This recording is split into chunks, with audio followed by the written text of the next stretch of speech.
Good afternoon. It's Wednesday, the 20th of June, 2018, just after 1 o'clock. Welcome to UK Column News. Your host today, Mike Robinson, myself, Brian Gerrish, and we're delighted to be joined by Vanessa Beeley.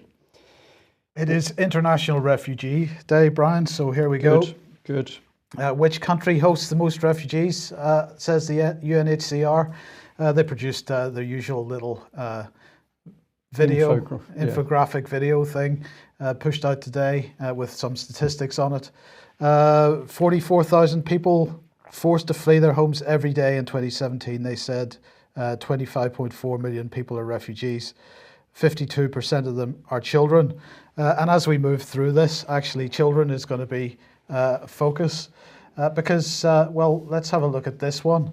This is sexual violence and conflict. And again, the UN pushing out a nice little video telling us all about, this is NATO rather, telling us all about their role in trying to prevent sexual violence in conflict.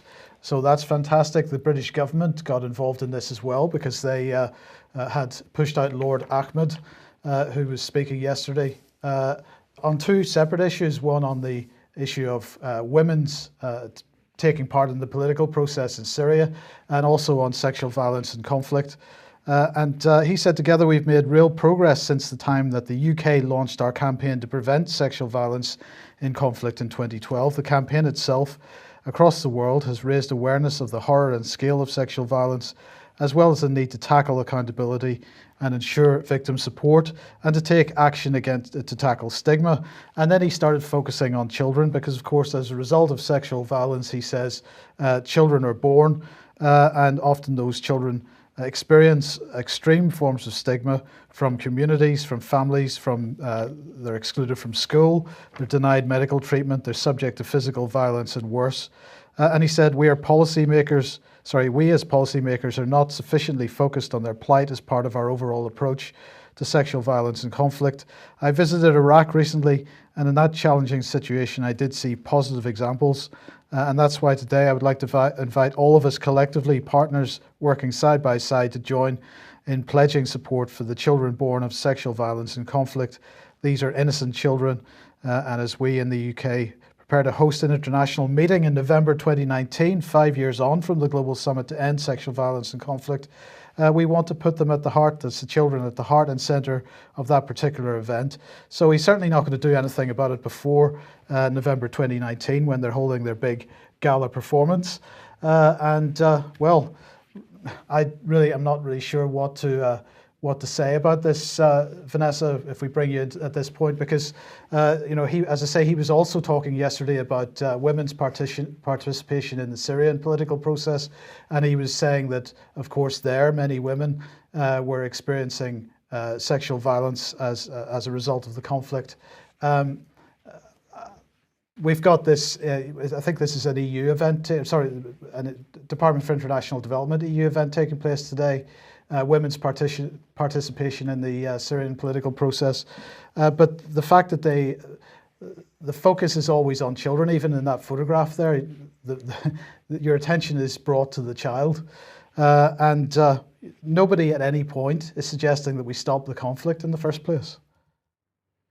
No, and I mean, this is extraordinary, and it brings us back to the question of international law. We seem to keep coming back to this, is that if these organisations, media outlets, think tanks, NATO-aligned NGOs were focusing in on international law, surely, this conflict would never have started. Many of the pre-existing conflicts would not have started, and we wouldn't actually have the issues of children in conflict. And so therefore, we're consistently supporting the symptoms of the cause that has been generated by the very people that are setting up the organizations to contend with the symptoms. And if we look at who's organizing this women conference, of course, it's independent diplomat run by Foreign Office stooge Khan Ross, who we know has been effectively advocating and lobbying for the Syrian opposition, the so-called moderate opposition, with funding from the Conflict Stability and Security Fund, among other entities within the British government. Interesting as well that I find that this event is being moderated by a journalist from the BBC. I'm not quite sure how that works, but an interesting aspect to this event as well. And I would also like to add that, pre-2011, the number of women in positions of power and influence in Syria probably outnumbered any other country in the Middle East, particularly, of course, client states like Saudi Arabia. Yes. If I could just come in there, I'm fascinated, as you are, with this lady Imogen Foulkes from the BBC. I just had a little look at her Twitter page. She's getting very excited about how the war criminals in Syria are going to be dealt with. Peace first, justice when, what will happen to #Syria's war criminals. What she won't be mentioning, of course, is BBC's own charity, BBC Media Action, that boasted of helping to stir up the trouble in Syria. But it amused me that she's retweeted a tweet about Ed Miliband, and this is what it says. He lies about crime in Britain, he lies about crime in Germany, he lies about and defends his cruel, inhumane, barbaric policy of separating babies and children at the border, a new low even for him, and in less than 4 weeks. Theresa May will roll out the red carpet, really. So this lady is in an interesting space because she's boasting that, of course, she's reporting mainly on the UN from Switzerland. But we'll see how she reacts to a question about how BBC Media Action was helping to inflame the warfare that caused the trouble with families and children in the first place. Right, now let's have a look at also, sorry, just to interrupt there, I mean, it's also worth mentioning to her about Robert Stewart's investigation, of course, into Panorama's Saving Syria's Children. Well, that surely must have prominence in questions to a representative from the BBC defending women and children in Syria. Absolutely. Now, Vanessa, you discovered this morning from the National Coalition of Syrian Revolutionaries and Opposition Forces, Moussa, and she is saying EU has important role in stabilising liberated areas. Yeah, I actually had to read that a couple of times to comprehend that what she describes as the liberated areas are, of course, the terrorist occupied areas. So the areas occupied by the Western-backed so-called moderate opposition, such as Jaish al-Islam, Faik al-Rahman, who've just left Eastern Ghouta, of course, after the real liberation. So, it's a confusing use of language there. It actually threw me for a couple of minutes. This is quite an extraordinary event that she's talking about, EU stabilisation in these so-called free liberated areas that are occupied largely by extremist, terrorist, militant factions that are financed by the Gulf states, Turkey, and NATO member states. So already the language is a little bit extraordinary. But if we go back in time a little bit to the previous Supporting the Future of Syria in the Region conference in April, and we look at the funding that was raised here, Mike, I mean, this is quite extraordinary. The conference succeeded in mobilizing aid to Syrians inside the country, including for hosting communities through pledges totaling $4.4 billion for 2018. Now, what is sort of shocking about this, 4.4 billion is a huge number. Of course, we don't know what will materialize from those pledges, but nevertheless, even looking at the pledges, that's a huge sum. Mobilizing aid to Syrians, well, which Syrians? The 85% of the Syrian population that is living in the inhabited areas that are protected by the Syrian government and the Syrian Arab Army, or the very small, probably now less than 10%, living in the terrorist-controlled areas of Idlib and in the south, which is in the process of being really liberated by real Syrians in the Syrian Arab Army. And so, the actual territory that this aid is effectively going to is rapidly shrinking. I mean, I just, the lack of transparency, the hypocrisy in the language that they use, the obfuscation of the facts on the ground, the presenting of Syria as yet again this 10% sliver of reality compared to the 90% that is really going on inside Syria. And where is all this money going? Well, that's a very good question. Now, just before we ask that question in a bit more detail, we should just make the point that this lady, in fact, was working at one point up until August with Mayday Rescue. Yeah, absolutely. She was operations manager actually at Mayday Rescue. Mayday Rescue, of course, was established by James Mazurier, who, while he was working with the ARC group in 2013, set up the White Helmets in Istanbul and Jordan. 1 year later, he created Mayday Rescue, And Mayday Rescue, when you look at the Foreign Office funding, and I recommend actually that everybody goes and looks at these documents that are available publicly. It's the UK FCO funding over £25,000 per month. So if you just Google search that, you can come up with it on a monthly basis. Mayday Rescue are receiving, for example, in March, they received around 3 million from the UK Foreign Office. Now, is this 3 million part of the Conflict, Stability and Security Fund's 39 million funding that we know has gone directly to the White Helmets, or is it separate?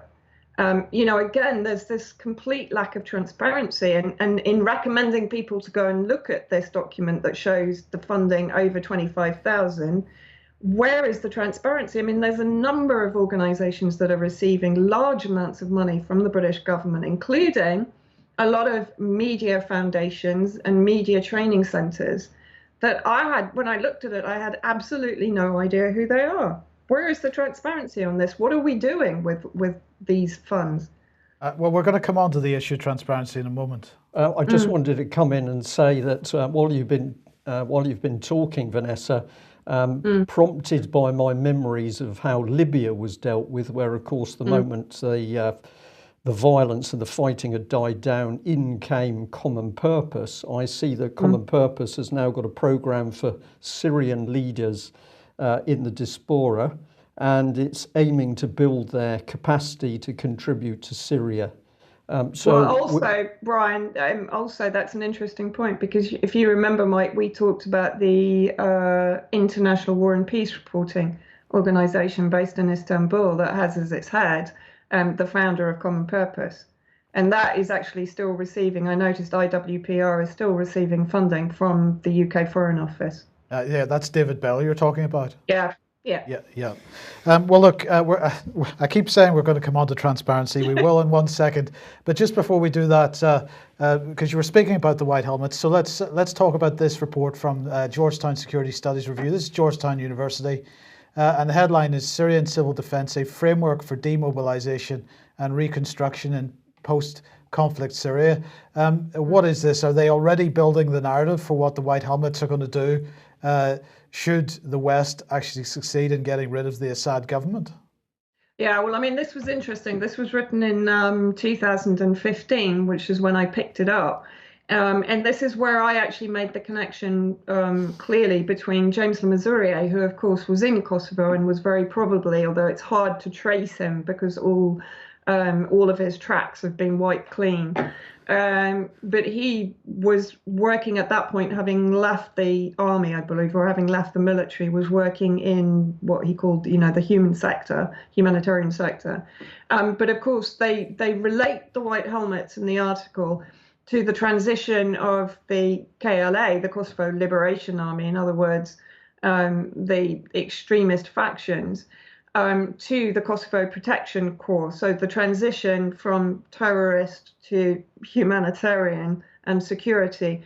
And of course, what we're seeing with the White Helmets are known militant and extremist members of extremist brigades in Syria, also crossing over into the White Helmets, particularly among the leadership of the White Helmets.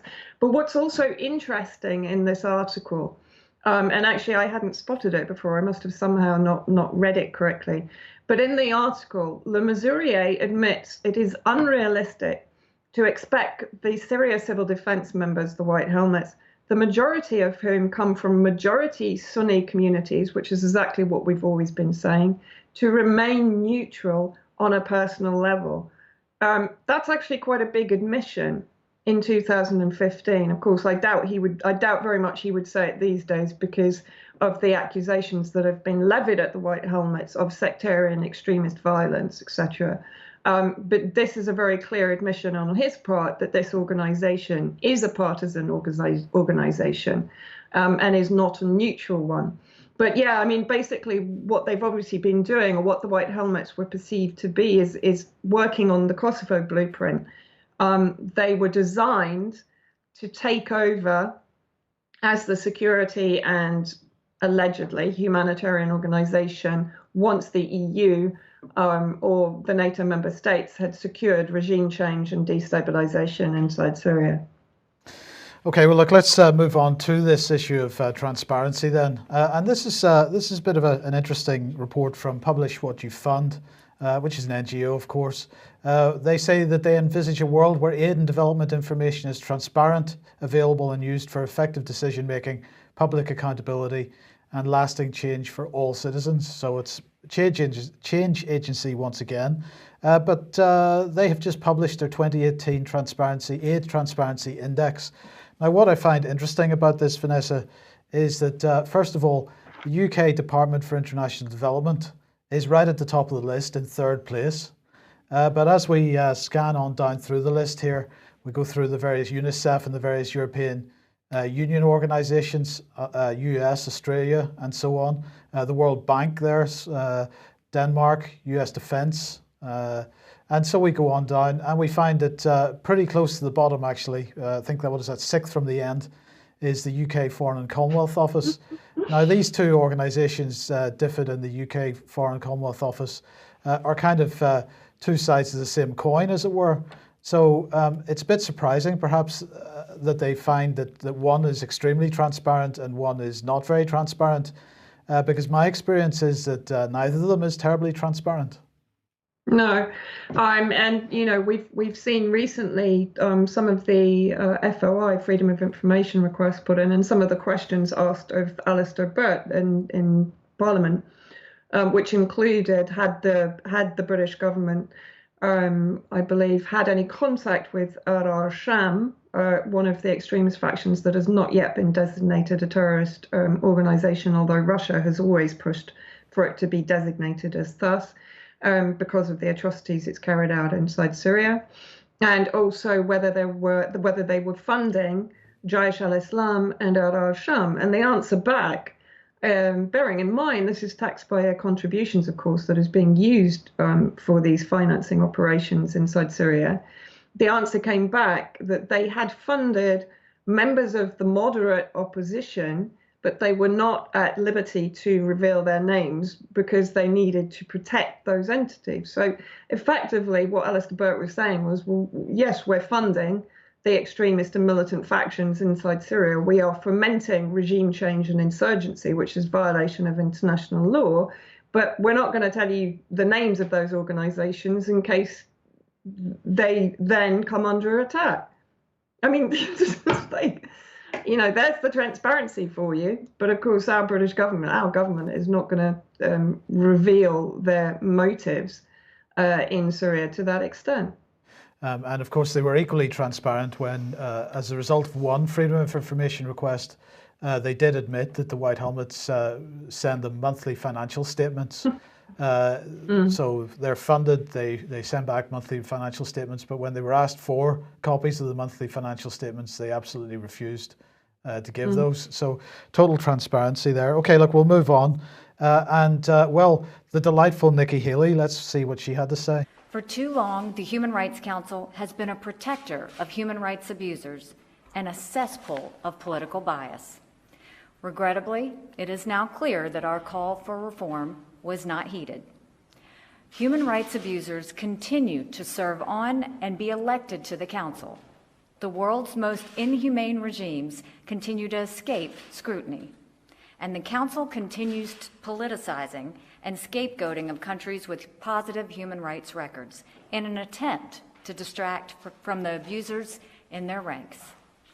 Therefore, as we said we would do a year ago, if we did not see any progress, the United States is officially withdrawing from the UN Human Rights Council.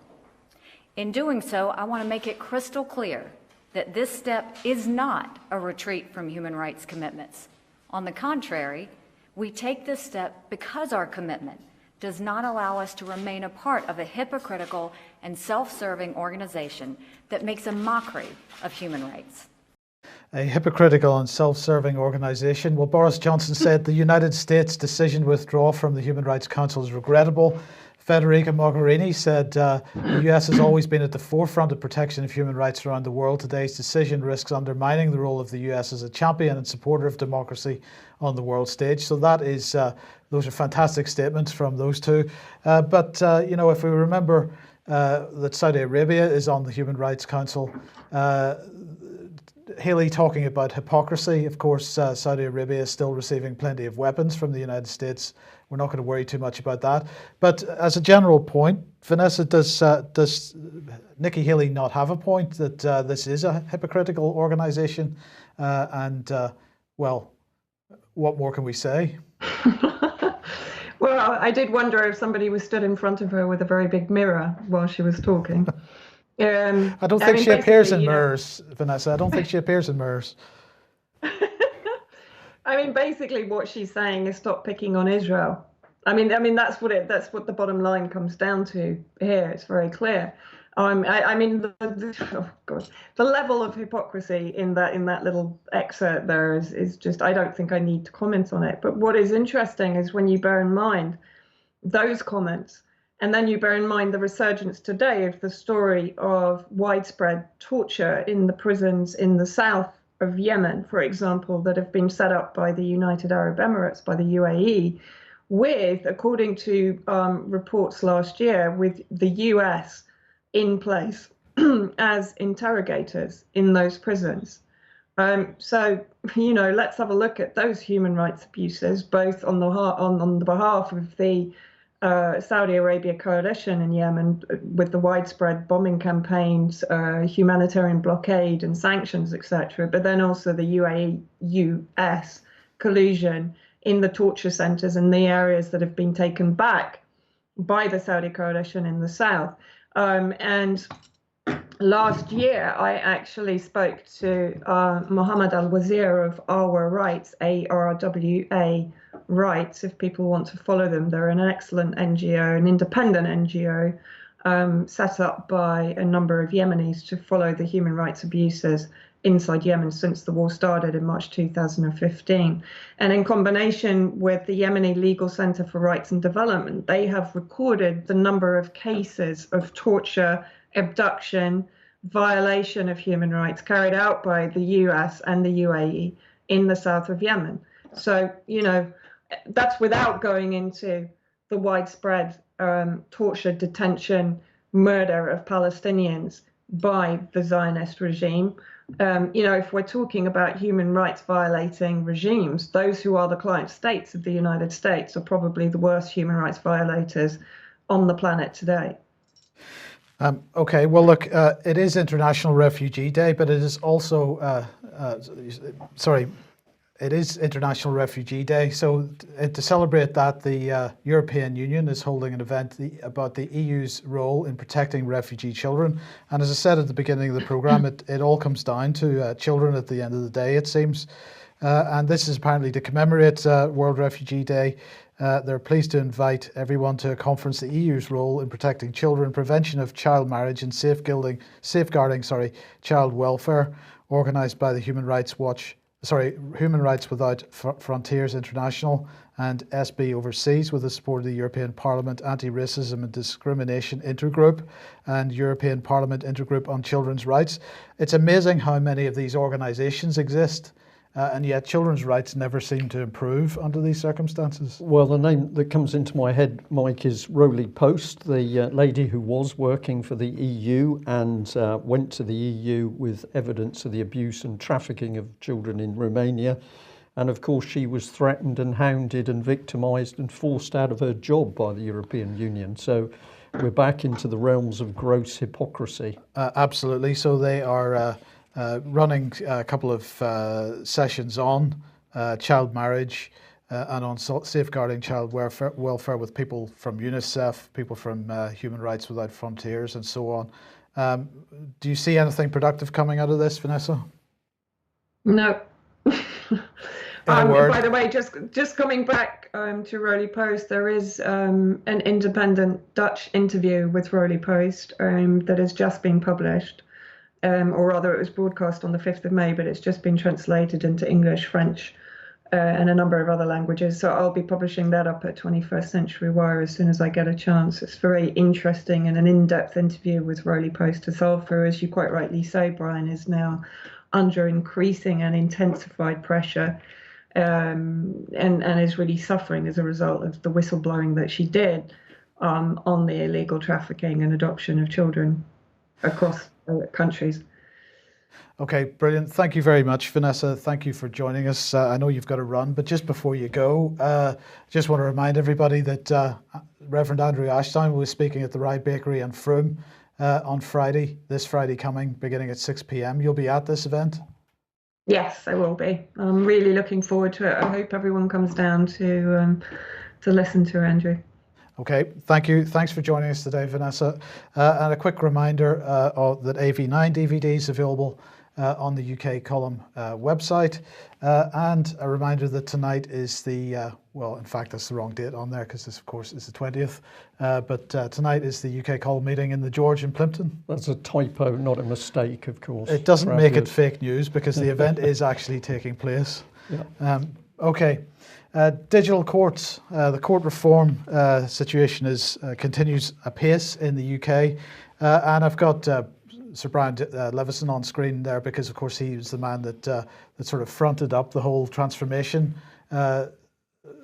agenda for the court system going back 3 or 4 years now. But the government has just released some new information on this, and I just wanted to run through the scope of the types of reforms that they're talking about here. So they're talking about video remand hearings. So remand hearings to be conducted directly from police stations, custody suites, through video. And that means that any pre-trial work is going to be managed by video. Online pleas, you're going to be able to enter a plea online, no problem there. Case progression, no case progression hearings. You'll just go in, do this via video or the telephone. Digital markup. Well, if they do digital markup court hearings, then perhaps people will get access to court transcripts a lot faster, if at all, because at the moment quite often they can't get access to court transcripts. So maybe that's one positive thing in this list.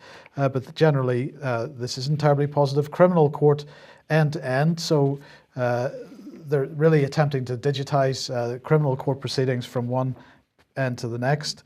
Civil enforcement, this is where it starts getting particularly worrying. Reviewing the structure of civil enforcement to deliver better information, increased likelihood of a successful enforcement. Well, we've been talking on UK Column News and UK Column in general for quite some time on the fact that when there's enforcement proceedings taken against somebody for whatever reason through the civil courts, that quite often bailiffs are turning up to repossess a home or repossess a car, whatever it happens to be. They're turning up without the proper paperwork, and this is just going to make the situation even worse. Family public law, they're saying that the project will transform our public family law function to enable users, including local authorities, to start and manage cases online for all public family law and adoption cases. They're talking about an end-to-end solution for adoption cases. So let's make sure that it's as quick and efficient and painless for the perpetrators, as it were, as possible, perhaps not for the children. It is interesting to note here, if I can just find this, that they're talking about a court of protection. People using the court of protection will be able to initiate and manage their cases online. Well, who uses the court of protection? That's usually people that are trying to take property from older people, right? Of course. So I find this particularly concerning that under the veneer of efficiencies and making it less expensive to access justice in this country, that what in fact we're doing is removing justice and making it easier for the corrupt, shall we call them, to ply their wares without any sort of any accountability. Yeah, I think this is immensely dangerous, Mike. And Brian Leveson, who is Brian Leveson? Okay, he's a senior judge. What are his views and values? We have no idea, but let's remember what he was doing. A couple of years ago, he was spearheading the attempt of the state to absolutely close down free speech. Yes. He's been working to close down free speech and free media, free press. Now he's moved across to closing down the courts. And of course, what people know who attend court on a regular basis is nothing beats publicity. Having the press there, having a jury there, having the public in those courts is vital for ensuring that proper justice is carried out. So I think this is very sinister, very dangerous. Let's give an example and remind people that Melanie Shaw, child abuse whistleblower, is still held in prison 18 days over her release date. No explanation, no documentation, no reports from Melanie herself. So Melanie, who was abused but blew the whistle on child abuse at Beechwood Children's Home, Nottingham, which has implications through to Westminster, she is silenced by the state, and we have no idea on what basis she's now being held. And of course, she suffered with the use of so-called digital justice, because on at least 2 occasions, instead of going into court and being able to tell her side of the case, she was simply held, and then for some reason the video link didn't work. Yeah. So this, Melanie, is a classic example. I just want to say that one of our members contacted Style Prison and asked why Melanie had not yet been released. And the answer that came back was, we can't discuss that because of data protection. Yeah. So once again, they're hiding behind Data Protection Act. Hiding behind, they do not want the truth, they don't want transparency, they don't want the public to see what's going on. If the state is involved in stealing children, which the British state is, whether it's UK or overseas, you've got to do that in the dark. It's very easy. So we just put up this graphic. If anybody out there is not aware of Melanie Shaw, there's several articles on the UK Column website, and you can have a read what all this is about. But don't forget that at the time Melanie was convicted, it was Theresa May who was Home Secretary. This is Theresa May, now Prime Minister, the woman who admits her department once again lost evidence of child abuse. But Melanie had to go to prison. There are other convicted paedophiles or convicted abusers walking the streets at the moment, still not been to prison. Melanie, as abuse survivor, is in prison. I don't think we showed you the full document to which we were referring before, but this is the actual release date notification slip that was given in Eastwood Park to Melanie. And if you go down to the highlighted section, it says very clearly the sentence expiry date is the 2nd of June 2018, but there is absolutely no sign of Melanie, and because her communications are largely interfered with, we have no idea why this lady is still in prison. So here we are, whilst the UK sits on the world stage, United Nations, talking about human rights in UK itself, we are at the stage where we have what are known as black prisoners, prisoners who are simply taken off the streets, held in prison with no proper due process. And perhaps most sinister of all, there has been utter silence from Theresa May's supposedly independent inquiry into child abuse on the subject of not only Melanie Shaw, where is she? She needs to come forward and give her evidence to the inquiry, but also the inquiry promised that they would make it easier for other child abuse survivors who are in prison to give their evidence. No sign at all of any movement by the inquiry on that promise. Right, the British government's AI bot has been speaking out again. This is Matthew Hancock, Secretary of State for Digital Culture, Media and Sport, and he's written an article in The Telegraph. The headline is "Schools Must Play a Part in Protecting Our Children in the Digital Age." He was then followed this up by speaking to the NSPCC, and he's particularly concerned about the use of mobile phones apparently in schools. He said technology makes being a parent much harder, and schools have a big role to play. I enthusiastically support using technology for teaching, but we also need to teach children how to stay safe with technology. Why do young children need mobile phones in schools? And so he goes on. Now, the key point here is that, of course, this is once again reinforcement of the concept of corporate parenting, Brian, because this isn't a decision for parents, real parents. This is a decision for the schools to make. You know, we don't need to encourage parents to sort of not permit their children to take mobile phones to school. We've got to make sure it's the schools making those decisions and the schools bringing up our children on our behalf. Yeah. Yeah. Very dangerous stuff. Well, if that's coming in from Matt Hancock, have a look at this headline. This is just an amazing story, and I encourage people to go and read the full thing. GCHQ boss warns EU it will suffer without a Brexit security deal as he wades into the row by revealing agency helped foil 4 plots in the past year. On it goes. He said the EU faces a heightened terror threat if it chooses to limit security cooperation with the UK after Brexit. In an unprecedented intervention, GCHQ boss Jeremy Fleming warned that the bloc would suffer at the hands of hostile foreign powers or terrorist groups if it decided to cut ties. Well, we'll drill into this story, but there's one question we need to ask first of all. Where is the evidence that GCHQ foiled 4 terrorist plot? I understand that if you are conducting difficult intelligence operations, you can't simply put all of your know-how into the hands of the public. But I also know it's perfectly possible to put enough across to demonstrate that what you're saying is true. But what we get from GCHQ, and we've had it from MI5 and MI6, is the claim they are doing this good work to protect the British public, but no evidence is ever put forward. So let's have a look at this man himself. Here he is. And what has he got to say? Well, he said this, amongst a lot of other things. We've not forgotten the old foes. For decades, we've collected intelligence on Russian capability. For over 20 years, we've countered the growing cyber threat they pose to the UK and our allies. Recent events are particularly stark and shocking. The attack on the Skripals in Salisbury was the first time a nerve agent was deployed in Europe since the Second World War. That's sobering. It demonstrates how reckless Russia is prepared to be, how little the Kremlin cares for the international rules-based order, how comfortable they are at putting ordinary lives at risk.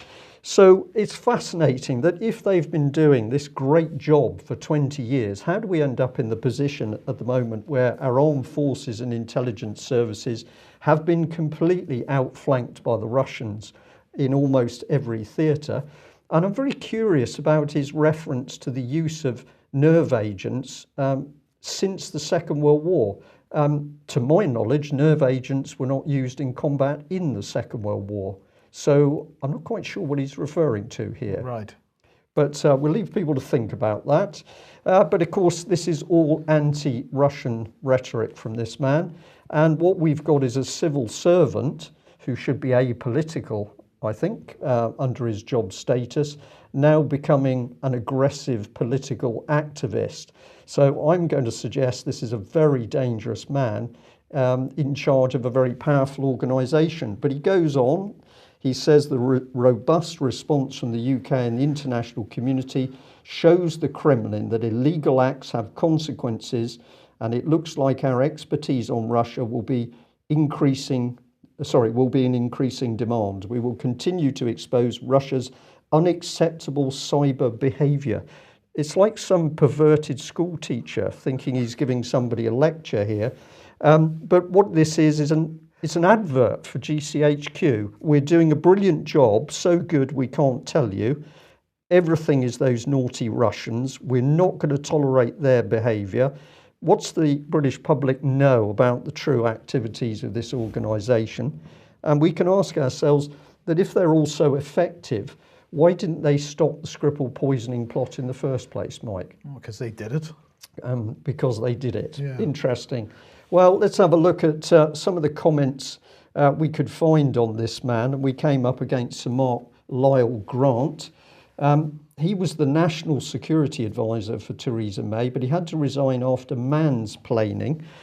This was a new word, new speak. I had to look it up, but apparently it's when a man makes a demeaning comment to a woman, and presumably he spoke a little bit harshly to Theresa May, so he had to go. But this man said that Fleming was a national security professional of the highest standard who's widely respected across the national security community in the UK and overseas. So I don't know whether that's mansplaining comment as well, but the man who praised our Mr. Fleming had to go. So we got sort of praise from a discredited person. But this is what I found really shocking. I'm going to use that word because here's Mr. Fleming giving a speech on what he called Cyber UK leadership. This is all very, very newspeak, but have a look at what this man talks about. He said, in the world we operate, he's always been an optimist. He didn't fear Asimov's 3 rules of robotics, the threat of Skynet taking over, or the menacing voice of HAL. I like to see the wider social promise in technology, not the threat. He says that things previously unimaginable are already commonplace, and he talks about tablets.